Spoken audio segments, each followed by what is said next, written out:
the hole is not completely sealed up and it's not filled. And once there is rain, when rain falls, water will sink into the bottom of the base of the tree. That's the hole. And what we call creation of air pockets. And these air pockets is where water stands as waterlock. So when it stands there, the roots will get suffocated, not even taking the required amount of nutrients and even water, but they will end up getting rotten. And automatically you think you must have done a good planting, and you see from time to time you see your plant is wilting. Before you are aware of it, you say maybe it is pest infested, or is it being infested by pests or diseases. No. This is one of the numerous Go Green initiatives considered by the government as a mechanism to mitigate the threat and impact of climate change and its attendant problems in the country. Louis Mendy, GRTS. News from outside the Gambia is up next. Stay tuned.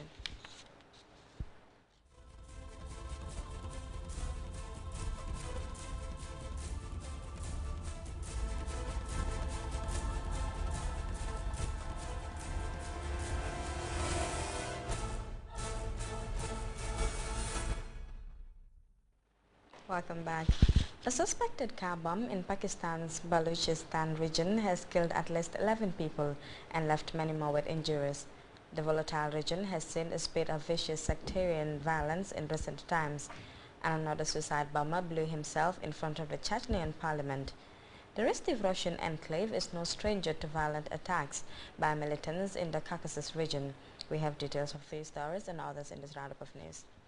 In Pakistan, a suicide bomb attack killed at least 11 people Wednesday and wounded over 20.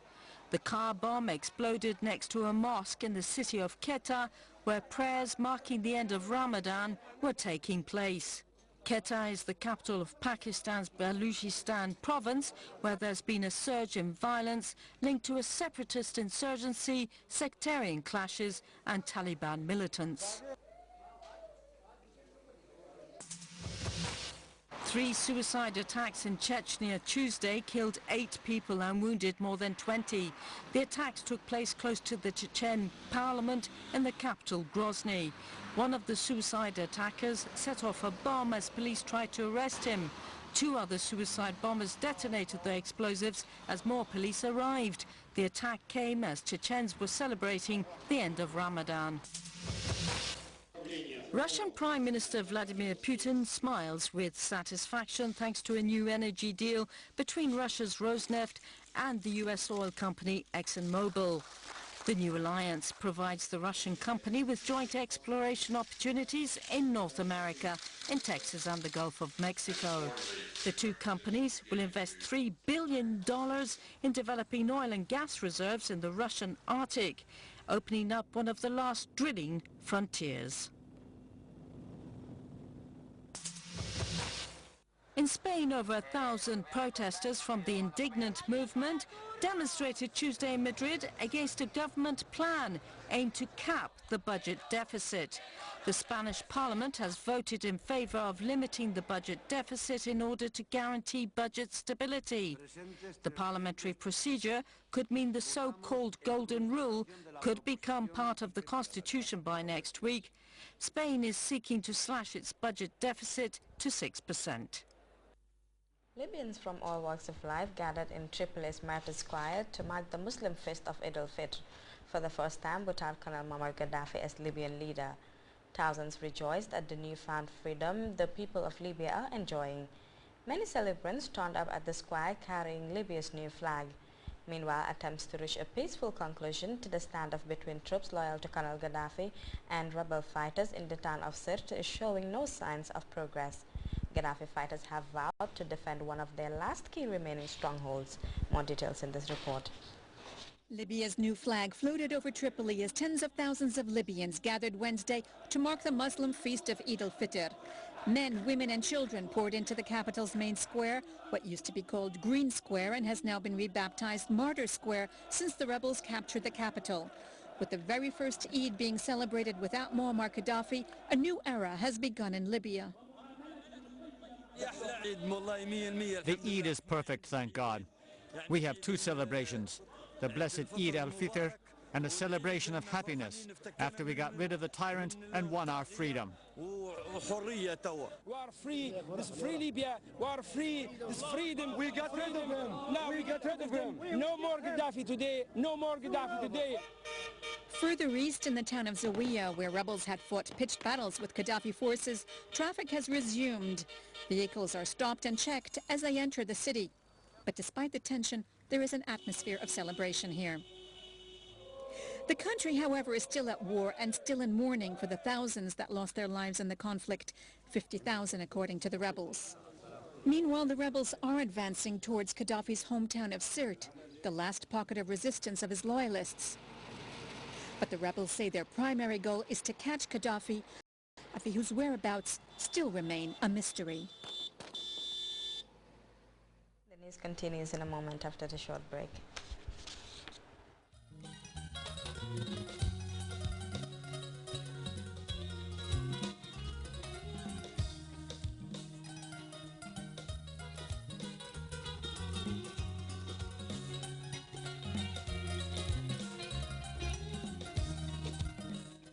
Over now to news on sports. The Gambia plays its most important game in the 2012 African Nations Cup qualifiers against Namibia on Saturday. Grts' Ndaibuso went out and about to sound the views of some prominent football pundits like former national team coach Honorable Alaji Silla and coach Ibu Fai, and she now reports. Scorpions have played in some very important ties in recent years, but none will be more crucial than the weekend game against Namibia in Windhoek. Paul Put's 3-year reign as national team coach has seen some dramatic changes in fortune for the team, but the Gambia will require a great deal of a top-draw performance in Windhoek to have any chance of toppling leaders Burkina Faso from the top of the group. But can the Scorpions book their first away win in the qualifiers against the Southern African side? So whatever the case may be, we have to win and win with goals. But looking at our preparation and the team, you know, there is a bit difficulty in that. But hopefully, Paul Put can get the boys winning again. Ibu Fai believes it is a very difficult task ahead of the boys against Namibia in Windhoek. Well, if we win the game, we'll have this chance to play the last game against Burkina Faso at home.